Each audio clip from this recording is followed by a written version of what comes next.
The future of crypto is really interesting because it's sitting in a really strange and interesting spot. If you're someone who's in the pulse chain ecosystem and you're following a guy like Richard Hart who's talking about the freedom of speech and freedom of movement and freedom of privacy and freedom to transact, you have to understand what's at the base level of that.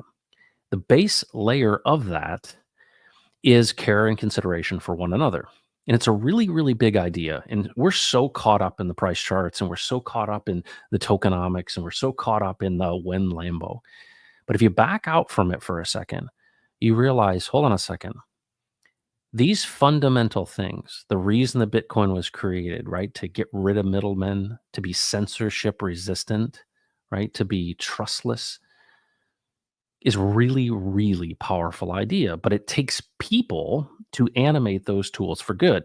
And so what does Richard Hart do, right? Creates a better Bitcoin and then creates the pulse chain ecosystem. Well, is it going to do it on its own? It's not a if you build it, it will come. It requires that people understand the vision and the future of what could be when it comes to crypto. So I feel like we're sitting at a crossroads. We're sitting at a crossroads because the future is really driven by a number of key things. Number one, the money is changing.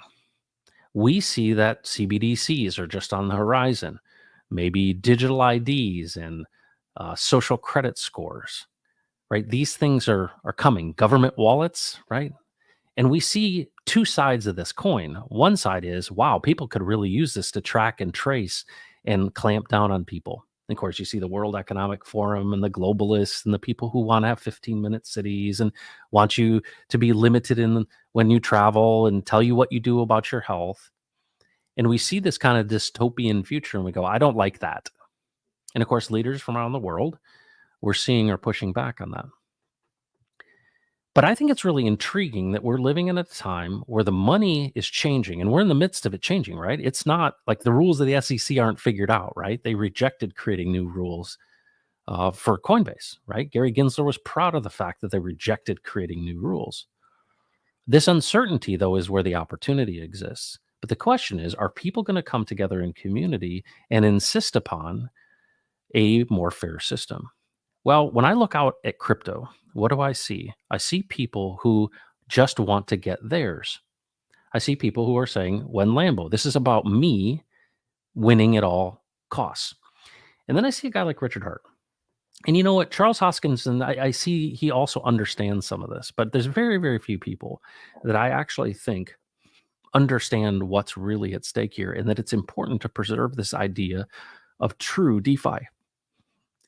Because this idea of returning it to popular control, giving the tools of production to the people, putting them in their hands is such a fundamental thing, but you have to protect it because just look at the hash power and hash rate. Look what can happen with Bitcoin. We're ultimately going to have to sacrifice Bitcoin on the altar of decentralization because it is becoming centralized. So the question is, how do we, as disjointed, unpowerful people, contribute to a system and ensure that it protects future generations where there's not a centralized party that controls the money? Because throughout history, you would win a war, kill the person, take their gold, and rewrite the rules in your favor. And this is the first time in human history where political power and financial power have become separate. This is a big, big deal. And we have a role and a responsibility to play in that. So, what is the future of crypto? Well, it's hanging in the balance. And it really is up to you and me. But there's some other things that are at stake here as well. And I believe ultimately that the future of crypto is not going to be the degen casino. But everything starts this way, right? Speculation is the name of the game. You know, I look at all the different tokens and all the different coins. I look at all of these things and what do they require? Everyone says this. They're like, it's just a big Ponzi scheme. And many will say, well, you know, life is a Ponzi scheme. You have to have more kids or life doesn't continue. And the ultimate Ponzi scheme is children in life, right? You get old, you have kids, and hopefully they take care of you in your old age. But if you don't keep having kids, this thing doesn't continue. It's the same thing that's true with speculative assets. Right? At the end of the day, you have to have more buyers because that's what makes the price go up. So let's stop for a second and look at this world that we live in. This world that we live in has a certain finite amount of value in it. So let's just say you can take the entire earth and you could say every speck of gold, every ounce of silver, every um, every board foot of lumber, oil and gas, whatever it may be, right? All of the natural resources. And these are just the ones that we know how to get value from now. But what are the things that are inherent? Now put a price tag on it. What do you think if we had what's the market cap of Earth? So let's stop for a second. We're backing out and we're saying there's a value to everything in these natural resources.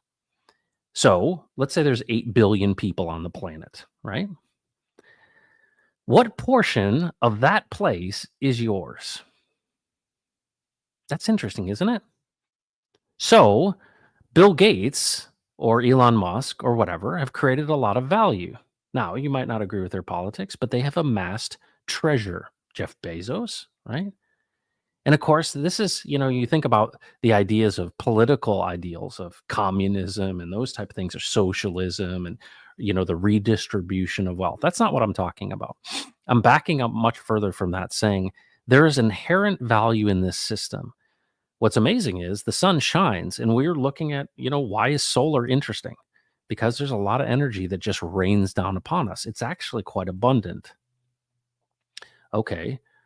Well, we've got challenges with water. We got challenges with energy. We've got challenges with transportation. We have challenges with education. We have all sorts of challenges in this world. And a lot of those um, are reflective of a scarcity model that we have built because the human heart is focused on getting mine at your expense, right? Stepping on your head. And of course, this idea of manifest destiny and going and getting yours and a better life in the future is driven by this, right? And I don't blame you or me for wanting to make the life of you and your family better. Not at all. But what's really interesting about this is along comes crypto and along comes this community, and there's a leader like Richard Hart, or there's someone like the great John Nash, who won the Nobel Prize in 1994 for game theory. And he won that because of the Nash equilibrium, which was based on what he called governing dynamics. And there was a movie called The Beautiful Mind that was made about this. And the idea was that if I consider others in addition to myself, we all win. Well, what's interesting about this is imagine you're in a family and you're making dinner for the family and everyone sits down and you take all the food onto your plate. Well, you would never do that because as a father or mother or whatever it is you are there to provide. And so there's something that happens in the very core of the family, which is this idea that, hey, I have a responsibility to bless and protect you, right? Especially men. Men are responsible in many, many cases in very traditional families to be a provider. And not exclusively, but very commonly. And so there's a burden on men to do that. Well, what is it that drives you? Is it so that you can have, fast cars and all these things? Well, I'm not saying that you shouldn't have fun, but they're at the fundamental. If you've ever seen a baby born, you know that you have a responsibility to bless and protect. There's something fundamental when you hear your baby cry or you hear your baby laugh for the first time. And if you're a parent, you know exactly what I'm talking about. What is driving that? This desire to bless and protect and to love and to care. We know that, and I think we see that, and what drives us in relationships and all that is this desire to be whole and to be one and to be accepted and to have security. So that's at the very core of the human heart as well. And it's a dichotomy because at its macro scale, we see that we are out there getting ours, right? We want to get mine, right? This is think about leverage trading.